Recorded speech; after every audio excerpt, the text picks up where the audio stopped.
जादुई मिट्टी के घर का जादू। रौनकपुर नाम के एक गांव में मंगू नाम का एक गरीब किसान अपनी पत्नी बिमला के साथ एक छोटी सी झोपड़ी में रहा करता था। उनके 2 बच्चे थे, भोला और मिष्टी। मंगू जैसे तैसे मजदूरी करके अपने परिवार का पेट पाला करता था और वहीं बिमला भी अपने घर का खर्चा चलाने के लिए मिट्टियों के बर्तन और खिलौने बनाकर बेचा करती थी और इसी तरह से उनके दिन बीत रहे थे।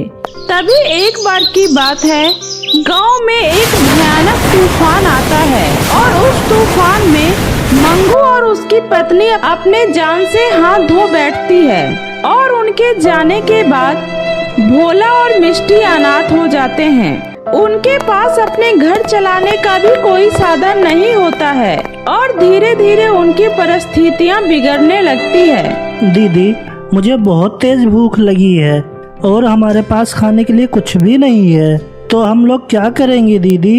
इतना कहकर भोला रोने लगता है। उसी समय मिष्टी कहती है, भोला, इस तरह हिम्मत नहीं हारते, मैं हूँ ना तुम्हारे साथ। मैं तुम्हारे लिए कहीं ना कहीं से खाना लेकर आती हूँ, तुम मेरा यही इंतजार करो। उसके बाद मिष्टी बाहर जाती है और अपनी पड़ोस वाली चाची से थोड़ा सा खाना मांग कर ले आती है और अपने भाई को खिलाती है और कहती है, भोला, हम इस तरह से अपना जीवन नहीं गुजार सकते, हमें आगे बढ़ने के लिए कुछ न कुछ तो करना ही होगा। क्यों ना मैं भी माँ की तरह मिट्टी के बर्तन बनाकर बेचूं? इस तरह से हमें कुछ पैसे भी मिल जाएंगे और हम लोग अपना घर भी चला पाएंगे। हाँ दीदी, आप बिल्कुल सही कह रही हो, मैं भी आपके मिट्टी के बर्तन बनाने में मदद करूँगा। और उसके अगले दिन से मिष्टी मिट्टी के बर्तन बनाना शुरू कर देती है और भोला भी उसकी मिट्टी के बर्तन बनाने में मदद करता है। और जब वे लोग बाजार में उसे बेचने जाते हैं तो उनसे वह बर्तन कोई भी नहीं खरीदता है। ऐसे ही कुछ दिन बीत जाते हैं और उनके मिट्टी के बर्तनों की बिल्कुल भी बिक्री नहीं होती है। तभी एक दिन मिष्टी कहती है, सुनिए काका, आप हमसे ये मिट्टी के बर्तन खरीद लीजिए ना, हम दोनों ने 2 दिनों से कुछ नहीं खाया है और अगर आप लोग हमसे ये खरीद लेंगे तो हम आज खाना खा पाएंगे। अरे, मुझे नहीं चाहिए तुम्हारे मिट्टी के बर्तन, चल जा यहाँ से। अरे काका, एक बर्तन तो ले लीजिए ना। अरे, तुझे एक बार में बात समझ नहीं आती? मुझे नहीं चाहिए तुम्हारे ये बर्तन और दोबारा मुझे परेशान किया ना तो ये तेरे सारे बर्तन उठा के तोड़ दूंगा। काका की ऐसी बातें सुनकर मिष्टी दुखी होकर अपने भाई को लेकर वहाँ से चली जाती है। तभी भोला मिष्टी से कहता है, दीदी, अब हम लोग क्या करेंगे? हमारा तो आज भी कोई बर्तन नहीं बिका, तो क्या आज भी हमें भूखा रहना पड़ेगा? नहीं भोला, तुम चिंता मत करो, मैं तुम्हारे लिए कहीं न कहीं से आज खाना लेकर जरूर आऊंगी। इतना कहकर जब ये लोग जंगल के रास्ते से घर जा रहे होते हैं, उसी समय मिष्टी को किसी के कराहने की आवाज सुनाई देती है।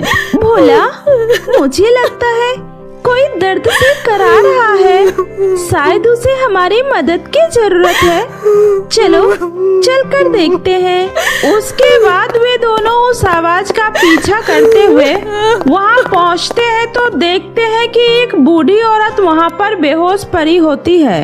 अरे दादी माँ, क्या हुआ आपको? उसके बाद मिष्टी उनके मुंह पर कुछ पानी के छींटे मारती है और कहती है, दादी माँ, आप ठीक तो है ना? हाँ बेटी, मैं ठीक हूँ, तुम्हारा बहुत बहुत शुक्रिया बेटी। लेकिन दादी माँ, आप इस घने जंगल में क्या कर रही हो? कुछ नहीं बेटी, वो मैं बहुत दूर से आई हूँ और रहने के लिए कोई ठिकाना ढूंढ रही थी। अचानक मुझे चक्कर आ गया और मैं बेहोश हो गई। दादी माँ, अगर आपको ठीक लगे तो आप हमारे साथ हमारे घर पर रह सकती हो। लेकिन बच्चों, तुम्हारे माता पिता क्या कहेंगे?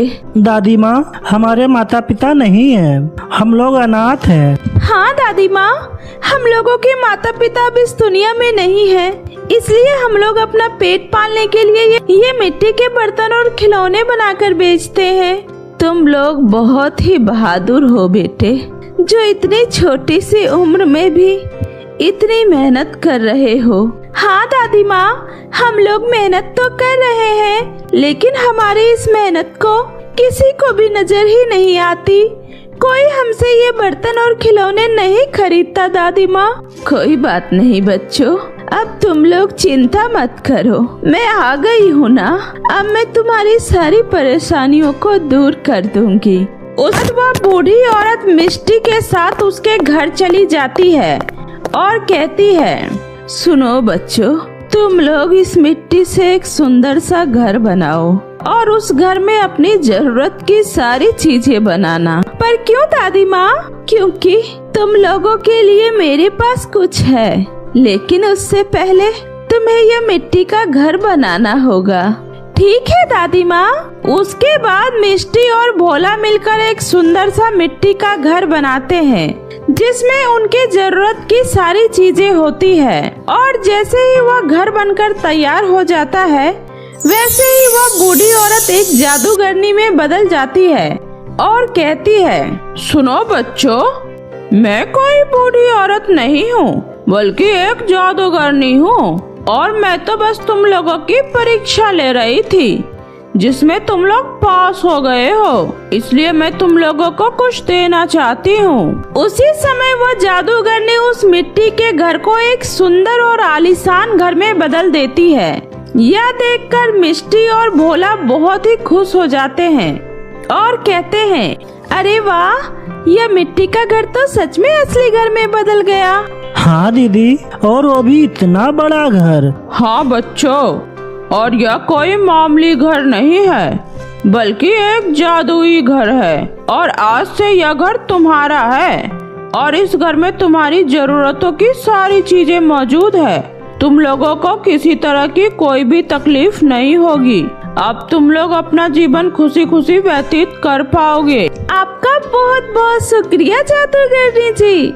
उसी समय वो जादूगरनी वहाँ से गायब हो जाती है और मिष्टी और भोला उस घर में जाकर बहुत ही खुश होते हैं, क्योंकि वहाँ खाने पीने की और उनकी सारी जरूरत की चीजें मौजूद थी और अब उन्हें किसी चीज की कोई तकलीफ नहीं होती है। इस तरह से वे दोनों अनाथ बच्चे खुशी खुशी अपना जीवन उस घर में व्यतीत करने लगते हैं। जादुई मेकअप के कुएं का जादू। कन्हैया दास एक किसान था। वह दूसरे के खेतों में काम करके किसी तरह से अपना और अपने परिवार का गुजारा किया करता था। कन्हैया दास के परिवार में उसकी पत्नी राधा और उसकी एक प्यारी बेटी रानी रहती थी। कन्हैया दास दूसरे के खेतों में मजदूरी करके जो भी कमाते, उससे ही वह अपने परिवार वालों का पेट भर पाता था। कन्हैया दास की पत्नी राधा को मेकअप करने का बहुत ही शौक था, इसीलिए वह रोजाना अपनी बेटी को तैयार करते रहती थी। वह कभी उसका अलग अलग तरह का हेयर स्टाइल बनाती, तो कभी उसे बहुत अच्छे से तैयार करके बहुत सुंदर बना देती। तैयार होकर रानी जब खुद को आईने में देखती तो बहुत ही खुश हो जाती। अरे वाह माँ, आपने तो मुझे एकदम राजकुमारी बना दिया। मेरी बेटी किसी राजकुमारी से कम थोड़ी ना है। एक दिन कन्हैया दास जब अपनी बेटी रानी को देखते हैं तो बोलते हैं, अरे रानी बेटी, आज तो तुम बहुत सुंदर लग रही हो, और आज ये तुम्हारा हेयर स्टाइल भी बहुत अच्छा लग रहा है। पापा, लग रही हूँ ना मैं एकदम राजकुमारी? मुझे मेरी प्यारी माँ ने तैयार किया है। रानी की बात सुनकर कन्हैया लाल अपनी पत्नी राधा से कहते हैं, अरे राधा, तुमने इतना अच्छा मेकअप करना कहाँ से सीखा? वो क्या है ना जी, मुझे बचपन से ही दूसरों का मेकअप करना और हेयर स्टाइल बनाने का बहुत ही ज्यादा शौक था। मैंने ये सब YouTube पर वीडियो देखकर सीखा है। अच्छा है, चलो बहुत भूख लग रही है, खाना लगा दो। एक दिन की बात है, कन्हैया दास जब खेतों में काम कर रहे थे, तभी एक जहरीले सांप ने आकर कन्हैया दास को काट लेता है और कन्हैया दास की वहीं पर मृत्यु हो जाती है। कन्हैया दास के यूं अचानक दुनिया से चले जाने से राधा और रानी को बहुत ही ज्यादा दुख होता है। कुछ दिनों तक तो यूं ही चलता रहा, लेकिन फिर धीरे धीरे करके उनके घर का सारा राशन खत्म हो गया। यह देखकर रानी अपनी माँ से कहती है, माँ आप चिंता मत कीजिए, मैं हूँ ना, मैं आपको कभी कोई तकलीफ नहीं होने दूंगी। पिताजी की जगह खेतों में काम करने मैं जाऊंगी। मैंने पिताजी के साथ रहकर खेती करना सीखा था। वो जमींदारनी चाची मुझे अपने खेतों में काम करने के लिए बुला भी रही थी। मैं उनसे बात कर लेती हूँ और आज से ही काम पर जाना शुरू कर देती हूँ। मुझे माफ कर दे बेटी, मैं एक माँ होकर भी कुछ नहीं कर पा रही हूँ। मैंने भी सेठानी प्रेमलता से बात कर ली। कल से मैं भी उसके घर झाड़ू पोछे का काम करने जाया करूँगी। दोनों मिलकर कमाएंगे तभी तो गुजारा हो पाएगा। और फिर उस दिन के बाद से रानी खेतों में काम करने लगी और उसकी माँ राधा दूसरे के घरों में काम करने लगी। एक दिन रानी खेतों में काम कर रही थी, तभी उसे जोरों की प्यास लगी और वो पानी पीने के लिए कुएं के पास गई। रानी कुएं से पानी भर ही रही थी कि तभी रस्सी टूट गई और बाल्टी कुएं के अंदर पानी में गिर गया। हे भगवान, यह क्या हो गया?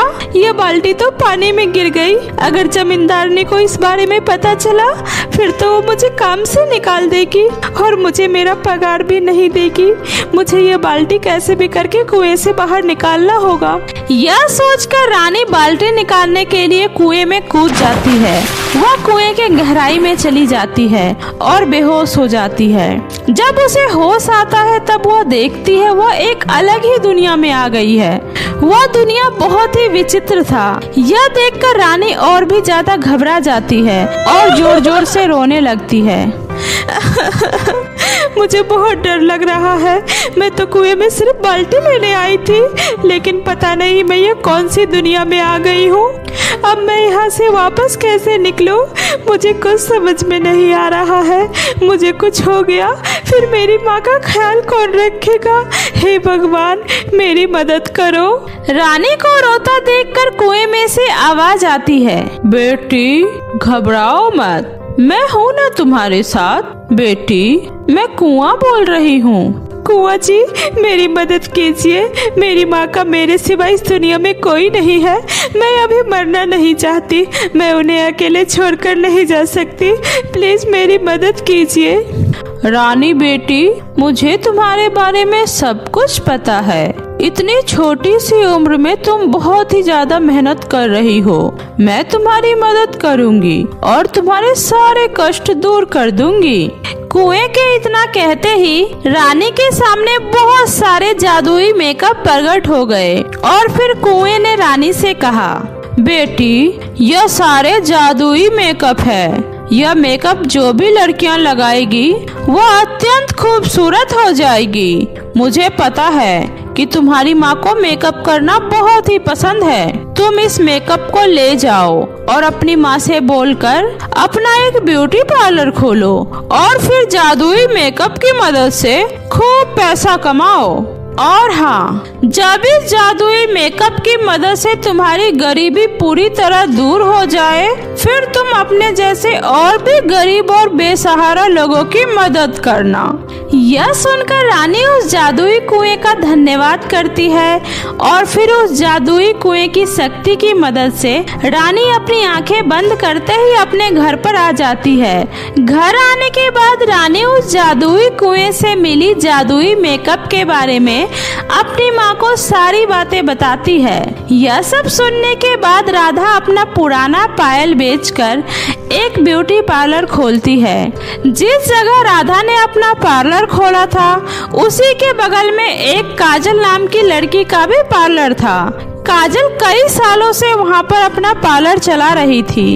एक दिन गांव की ठकुराइन अपनी बेटी को लेकर राधा के पार्लर पर आ रही थी। उनकी बेटी का रंग बहुत ही काला था।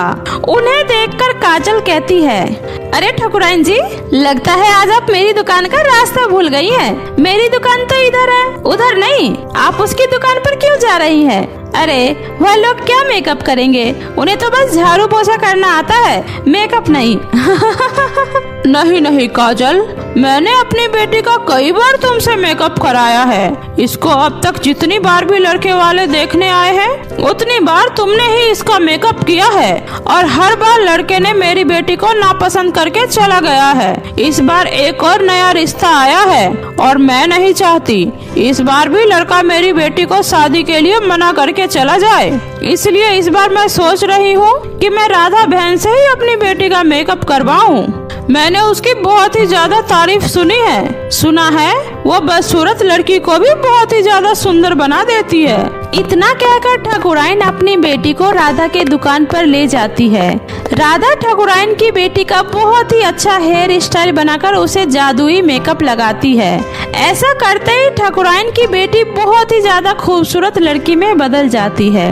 अपनी बेटी को देखकर ठाकुराइन कहती है, हे भगवान, क्या ये सच में मेरी बेटी ही है? मैं कोई सपना तो नहीं देख रही हूँ। माँ, मैं आपकी ही बेटी हूँ। अरे वाह राधा बहन, मेरी बेटी को तो तुमने बहुत ही ज्यादा खूबसूरत बना दिया है। अब तो यह रिश्ता मेरी बेटी का पक्का होकर ही रहेगा। तुम्हारा बहुत बहुत धन्यवाद राधा बहन। ये लो पैसे। इतना कहकर ठाकुराइन ने राधा को बहुत सारे पैसे दिए।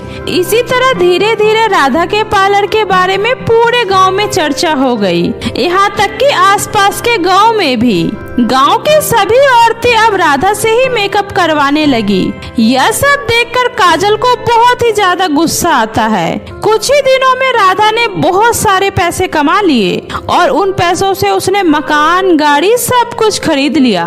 इतनी जल्दी इतनी सारी तरक्की को देखकर काजल राधा से और भी ज्यादा जलने लगी।